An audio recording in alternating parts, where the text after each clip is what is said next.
ya Ministries International n'abaweereza bonna beeteeseteese. Wandulu Boni tukobere baba.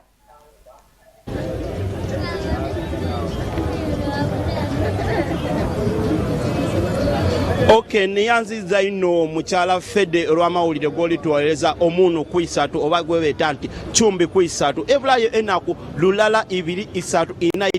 5 6 7 donka okubanga tuba mu kisaawe ebugembe wanola ko lwaleero tuli buge amaina erozi ninze Wandulu Bone nga enuma wange wano waliwo abaami olubwene moti bakubati tulindira lunakolo lwene tusabe ne musomba bujingo tusabe Katonda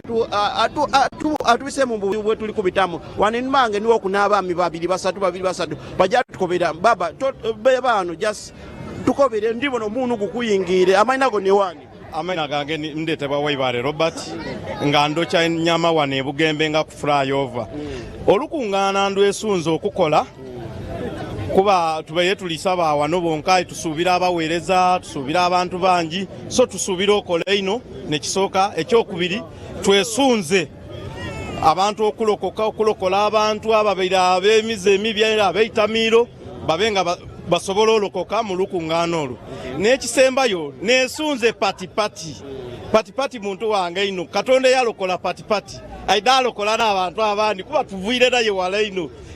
wamutegera wa pati mutegera nga dansa mu Kalyoki ku Park View Complex wali wagulu wa Park Enkeire ku Lumu Street we twatandikira naye so bwe mpulire nti ali kuida chendi yena alina okuida mateeka mwesunze ino kola abantu bona abugembe wa abaide kola abantu abebugembe Mafubira Namulesa Wakitaka Kachira n'ebitundu ebirira ine wona kutwaliza alala nidinda yona timwide kijaba kijjobi Mboni wa Salt TV tuli wano bugembe nyakwogera ko kuni muganda wange asibye enviri dire dene baba amaina go ni wani amaina gange bantango be Isaac original name enga ga wanaga city bande tabire Uganda ena kwedo mwezi nga binamwenda tujja kuba mukisa weche bugembe era kijaba massive ino okutereza emyoyo ejachama segera ogugo gwaterera ekisingo okunendeza TV eyo Solo TV yali mami wange mama wange oyo yali nebimuluma mwange agoberera passa bujingo wagoberera passa bujingo nga buli omukubira akasimu nti mpuliza ku passa bujingo embere ekola ki ekyukamu zena n'okutandikira okwendani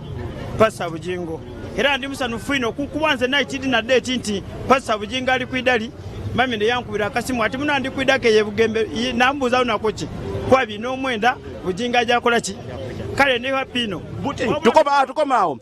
bino bitereke ombone wa Salt TV bali kunkoba nti tujja kwira tukusaba obe wano ebugembe oba osigale ku TV yaifeno Salt TV tulikwira nga amawulire ag'okussa tugaweire nenda kwizaawo mu studio wa mukyala Fede otwongereyo wano tweyanziza ino Boni